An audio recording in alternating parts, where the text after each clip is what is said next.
Man, how do you follow that, man? That was a great set. I'm Indian, y'all. I'm sorry. This is a lovely audience, man. Thank you so much for coming out. And you all look better than the jokes I have for you today. It's true, I had all my jokes written down on a sheet of paper on my way here, and I happened to lose that sheet of paper. So that just means there's at least one person out there who's going to be as disappointed as the rest of you here today. See, I'm not a comic because growing up in India, that's not what you do. Like, you don't get to chase your dreams, right? But you get to chase, my friends, are the dreams of your parents. Don't get me wrong though, my dad always told me, Sirish, you can be anybody you want to be, anybody. As long as it's an engineer. And so obviously I became an engineer, and I've been told that I have one of your jobs now, so I guess it'll work out. I don't really mind it though, they have big dreams for me. Right now their biggest dream is for me to have an arranged marriage. You know, they want to meet somebody who is well educated, good family values, but most importantly, somebody who's also chasing the dreams of her parents. So together we'd be going places, chasing all of these dreams. Some might even say we're a dream team. Oh, you're a lovely audience. I see some of you are drinking here, but I hope you don't drive later, you know. But the statement, don't drink and drive, is pretty presumptuous, right? Because if it's a statement for a sober person, it would just be, don't drink, right? Don't drink and then drive, assumes the drunk person is a responsible adult, right? Which got me thinking, I'm actually pretty responsible when I'm drunk. In fact, I think drunk me is way more responsible than sober me. Let me give you a couple examples, right? See, sober me is always looking for the next happy hour, the next house party. He's just looking for an excuse to get wasted, right? But drunk me though, if you run into drunk me, I guarantee you, he's aggressively drinking water. Right? He's trying to make sure sober me's not hungover for work the next day. But not only is drunk me responsible, he's also really confident, you know, he's got game with the ladies and stuff.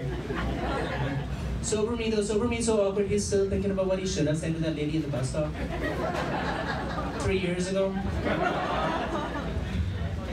I like traveling, y'all. This past summer I was in Europe, you know. It was a month-long trip, and I got to be closer to my folks. That felt nice. Of course, my folks weren't on the trip with me. Europe just happens to be closer to India, you know. So that felt nice. It was a pretty hectic trip. I didn't know what was going on. In fact, I was in a new city every other night. I didn't realize I was back in America until I saw my first fat person in a month.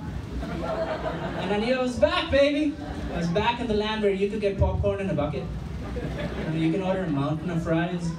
All your food comes to the side. Your side of fries even comes to the side of fries, right?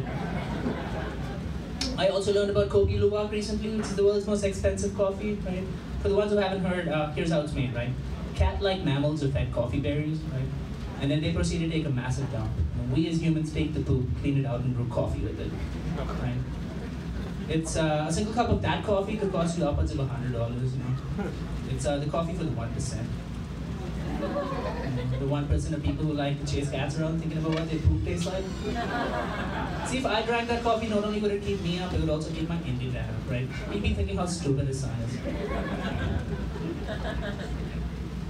You're all pretty lovely audience here, man. Thank you. See, oh yeah, thank you to you, sir. I like it. I'm having a good time. Man, I just turned 32 recently, and at this point, I feel like I'm always in my head, you know? I'm always daydreaming. I'm always thinking about what I should be doing, not focused on what I'm actually doing, right? So the other day, I was at a cafe, right? I got my usual order, which is a kid's temperature hot mocha. And then right after I placed my order, my mind went into dream mode, right? See, I didn't realize the barista was asking me a question, but I knew she had asked me a question because she was right there. She was waiting for a response. I had no way of knowing what she'd asked me, so I decided to take a gamble. I figured maybe she asked me I needed more sugar in my coffee, right? So I was like, no. Turns out what she'd asked me was, can I have a name for the order, sir? What sort of crazy person responds with no? The barista was definitely confused, but luckily for me, she was thinking on her feet. And then she asked me, sir, did you mean Noah? Man, I was so embarrassed I had to take that safe. I was like, yes, ma'am. See, if I was being honest, I would have told her the truth. I would be like, ma'am, my name isn't Noah. It's pronounced never, as in I'm never present. See, I love being on stage, people. I really do. I'm not any good at what I do here, but I really love being on stage. My very first audition as a third grader, right, was for an Indian mythological play, right? Now, if you're talking about odds of how easy it was to get into this play had to be the easiest audition ever. See, my class had 30 kids. Indian mythology has 30 million gods, right? I knew I had to get a part. Maybe not Lord Shiva or Lord Ganesh. I was thinking one of those mid-level. I auditioned for about 3 days and I got cast as one half of a pillar. Turns out if the only talent that you bring to the table is how abnormally tall you are as a third grader, you don't get to play the part of the whole pillar. Not to be deterred though, a few years later there was another play, it was a Christmas play about the birth of baby Jesus. Right? And I decided I need to play my hand in this one, right? So I auditioned really hard. But I also learned that this is the same time in my life that I learned it paid to be really popular, right? See, all of the protagonists in the play were always the most popular kids in class. Apparently nothing said baby Jesus like the quarterback of the high school football team. And right after that, they cast the head cheerleader as Mother Mary. And I was the only Indian kid thinking, man, isn't she supposed to be the Virgin Mary? But I learned there were two roles up for grabs, the role of the angel and the role of the shepherd, right? And I wanted to get in this place so bad, right? I wanted to be the angel. So I was doing anything, right? I just really wanted to get in this place. So I started reading the Bible. I even listened to Christian rock. And I auditioned really, really hard, right? And I finally got a role. I'm pretty proud of it, They gave me a woolen costume, but I only had one line. It's a pretty important line. I could say it at any point during the play.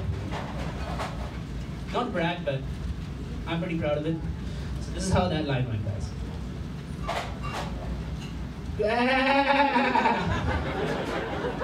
That's right, they cast Leslie career as a performance artist, was just starting off. So brings us all here to today. Performance stand-up in front of family and friends, I guess, in a seedy basement at a bar. I must big kill you. Thank you so much, Al. My name is Tarish. You can call me Home Mocha.